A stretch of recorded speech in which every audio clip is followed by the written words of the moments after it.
Sungguh aku melihat dalam mimpiku bahwa aku menyembelihnya. Fanzur madza tara, maka pikirkan apa yang menjadi pendapat. Kata Nabi Ismail, ya abati, wahai bapakku, if'al ma in satajiduni insyaallah minas sabirin. Lakukan, laksanakan apa yang sudah menjadi perintah Allah. Insyaallah kamu akan mendapatiku sebagai orang-orang yang sabar. Tapi bapakku, sebelum kau sembelih aku ada 5 permohonanku. Ada 5 permohonanku Pak.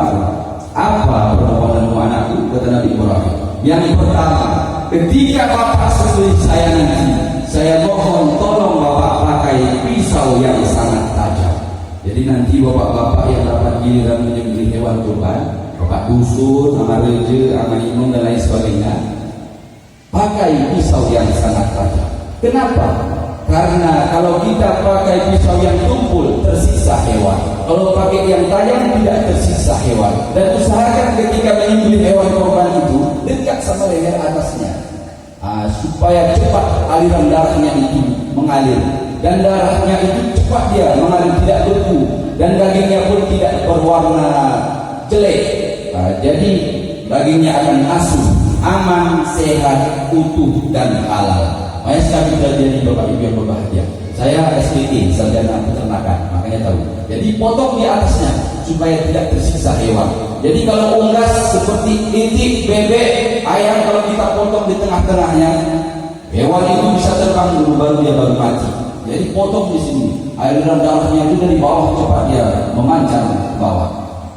Baiklah anakku, nanti aku pakai pisau yang tajam, kata Nabi Ibrahim. Kemudian permohonannya yang kedua, ayah, jikalau engkau sembelih aku, mohon tutup mataku. Kenapa? Kata Nabi Ibrahim. Karena kalau bapak tidak tutup mataku, aku tidak yakin bapak berani menyembelih aku. Baiklah anakku. Kemudian permohonan yang ketiga, nanti kalau bapak mau potong saya, tolong ikat kaki dan tangan saya. Kenapa harus diikat anakku?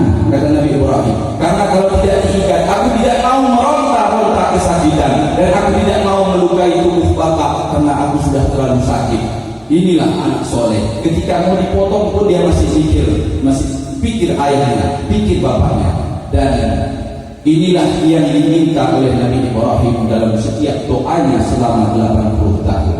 Rabbi habli minas solihin. Ya Allah, anugerahkanlah kepadaku anak yang soleh. Alhamdulillah diberi anak yang soleh. Ketika dia mau dipotong pun dia masih pikir ayahnya.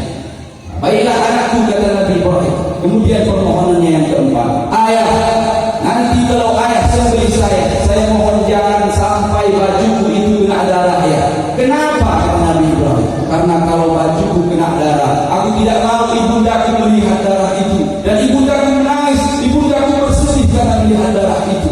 Baiklah anakku, kata Nabi Ibrahim. Kemudian permohonannya yang terakhir, permohonannya yang kelima, ayah, kalau ayah potong saya mohon ayahku, nanti setelah saya meninggal, jangan ada anak-anak seumuran saya yang lewat di depan rumah. Kenapa anakku? Kata Nabi Ibrahim. Karena saya tidak mau ibunda saya ingat lagi sama saya. Saya tidak mau ibunda saya mengingat saya hingga dia menangis dan dia bersedih. Baiklah anakku. Inilah 5 permohonan Nabi Ismail sebelum dia disembelih. Akhirnya bapak ibu yang berbahagia, ringkas kisah lagi. Pada tanggal 10 Dzulhijjah, dibawalah Nabi Ismail ini ke Mina sama Nabi Ibrahim untuk disembelih. Kemudian dalam perjalanan bapak ibu yang berbahagia, kepanasan setan iblis musyrik ketiga. Kepanasan dia. Ini kalau sempat berhasil Ibrahim menyembelih anaknya, tidak ada lagi kawan untuk belakang. Jadi harus digoda dia. Jadi dalam perjalanan digoda Nabi Ibrahim. Ibrahim, Pak Ibrahim, masa anak melegelihku, coba lihat ke belakang, anakmu lagi tampan-tampannya, lagi lucu-lucunya, bisa kau suruh dia bekerja, bisa dibantunya kau bekerja, masih tampan, masih lucu, satu-satunya lagi masa kau potong itu anakmu. Jangan banyak bicara kau iblis, pergi kau iblis, dilempar, kena lari, balik lagi, gagal goda Nabi Ibrahim. Kemudian digodalah Sayyidah Hajar. Hajar, kau tahu mau dibawa kemana itu anakmu sama Nabi Ibrahim? Dia mau bawa pergi jalan-jalan lah, mau kemana dibawa dia? Kata Sayyidah Hajar. Bohong itu Hajar. Maksudnya apa? Kata Hajar. Dia mau potong, mau sembelih anaknya, dia mau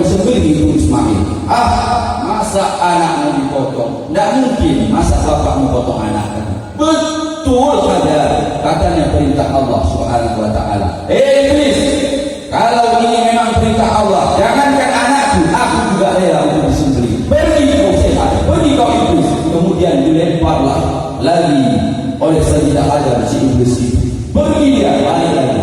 Kemudian digodalah selanjutnya Ismail. Ismail, kau tahu mau dibawa kemana bersama bapak?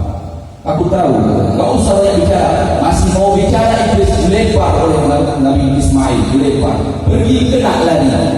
Jadi dilempar dia sama Nabi Ibrahim, dilempar sama Sayyidah Hajar, dilempar sama Nabi Ismail. Makanya kalau kita pergi haji Bapak Ibu yang berbahagia, ada namanya melontar 3 jumrah.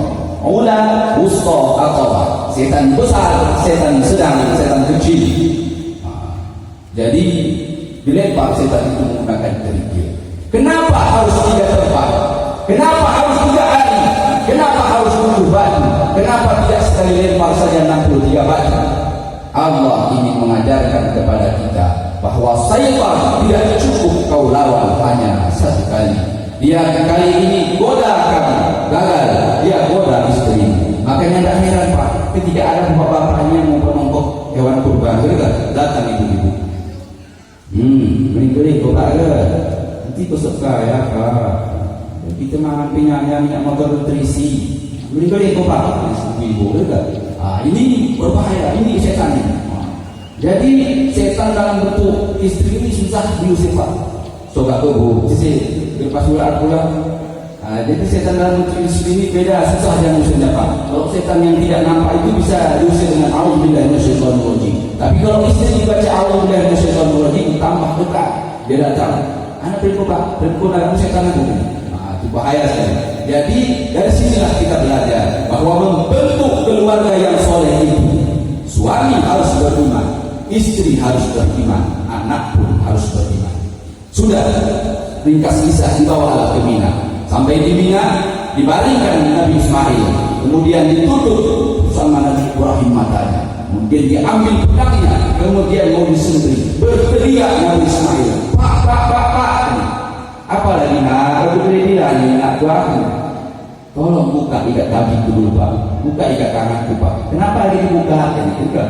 Saya tidak mau Allah dan malaikat menilai saya tidak ikhlas untuk disembelih. Setelah dibuka, kemudian diambil lagi pedangnya, diambil pedang oleh Nabi Ibrahim. Begitu mau sampai di leher Nabi Ismail, kata Allah, Jibril, pergi kau ke surga, ambil kipas yang di surga, gantikan leher Nabi Ismail itu dengan kipas yang dari surga. Baik ya Allah, pergilah. Jibril mengambil kipas dan diganti leher Nabi Ismail dengan kipas. Pada saat diganti itu malaikat bertakbir, Allahu Akbar, Allahu Akbar, Allahu Akbar. Kemudian Nabi Ibrahim tengok ke bawah, ditengoknya sudah berganti Nabi Ismail dengan kipas. Kemudian disambutlah takbir itu, La ilaha illallah, Allahu Akbar. Kemudian Nabi Ismail tersadar, ditengoknya sudah dirinya berganti dengan kipas, lalu disambutlah takbir tadi, Allahu Akbar walillahil hamd. Itulah takbir yang disunahkan kita baca tadi Bapak Ibu yang berbahagia, yang kita baca dari rumah sampai ke sini, dan di sini kita juga bertakbir. Tapi saya dengar tadi kita banyak yang digoda sama syaitan. Kata syaitan, jangan mau takbir, kau usah takbir, kalau apa takbir katanya. Jadi makanya kita takbir malu-malu Pak. Jadi takbir tidak bagus suaranya. Allahu Akbar, la ilaha. Itu dah tak boleh ke semua setan Pak. Jadi ketika kita takbir pakai hati yang ikhlas, pakai suara yang bagus.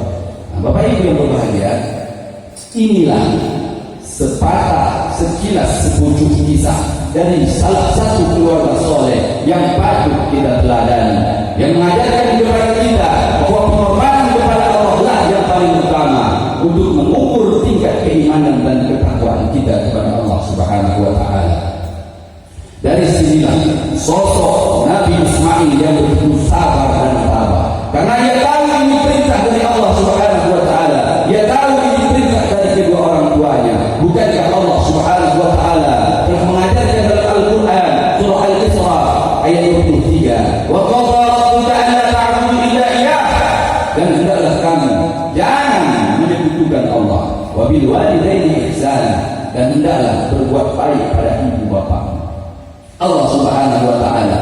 meletakkan orang tua kita di posisi kedua. Ini menandakan Bapak Ibu yang berbahagia bahwa seberapa buruk pun orang tua, dia tetap orang tua. Seberapa kurang pahamnya, seberapa salah pahamnya dia dalam kehidupan ini, dia tetap orang tua yang telah melahirkan dan membesarkan kita. Ayah, orang yang hebat, semangat berjuangnya yang sangat luar biasa. Tak pernahkah kita melihat orang tua kita di bawah panasnya terik matahari, melepuh kulitnya di tengah padang yang kering korontang itu? Pernahkah kita melihat tetes darah penuh keringatnya yang bercampur darah? Terkadang ia kehujanan terbungkus dalam kedinginan. Ia malu pulang dalam tangan kosong, tidak membawa bekal apapun untuk anak-anaknya. Ibu, orang yang senantiasa kita khianati, orang yang suka sekali kita bohong, orang yang senantiasa kita caci maki, sumpah serapah, kita bentak, kita hina di hadapan teman-teman kita, karena orang tua kita kuno, boros, rusak, tak tahu baca huruf, menulis dan berhitung. Bukankah dia telah berjuang untuk kita semua? Kau bentak dia, kau caci maki dia, kau sumpah serapah dia, kau balikkan meja di hadapannya, kau banting pintu, kau balikkan kursi. Sungguh ini manusia yang tidak tahu terima kasih. Bukankah dia telah memperjuangkan segalanya untuk anak-anaknya? Bukankah dengan perjuangannya itu anak-anaknya bisa sebesar kita saat ini? Ibu adalah orang yang rela hidup sengsara demi kebahagiaan anak-anaknya. Jemaah Idul Adha yang dimuliakan Allah Subhanahu wa taala. Pada hari ini adalah momentum kita mengingat bagaimana perjuangan orang tua kita. Begitu banyak perjuangan ayah kita, perjuangan ibunda kita dalam merawat dan membesarkan kita. Banyak sekali hal-hal yang dia pertaruhkan dalam kehidupannya demi untuk kebahagiaan anak-anaknya. Tapi pantaskah jikalau ada anak saat ini yang membentak orang tuanya, berteriak kasar, berteriak kencang di hadapan orang tuanya, padahal di saat kita kecil dulu, di saat kita sakit, di saat kita terbaring lemah lesu tak berdaya di atas kasur, orang yang paling banyak memanjakan kita adalah kedua orang tua kita. Dari pagi sampai pagi dia tinggalkan segala pekerjaannya di luar sana, dia temani anak-anaknya, dia manjakan anak-anaknya. Dia tidak tahu lagi harus dengan cara apa berkorban demi anak-anaknya. Malam gelap gulita, kita menangis karena sakit, dia akan keluar malam mencari obat, dia akan menerobos pelangnya malam. Apakah dia takut dengan malam? Tidak, dia tidak takut dengan malam.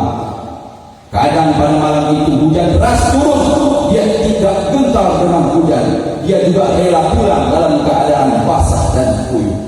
Tapi di saat mereka lah yang sakit, Bapak Ibu yang berbahagia,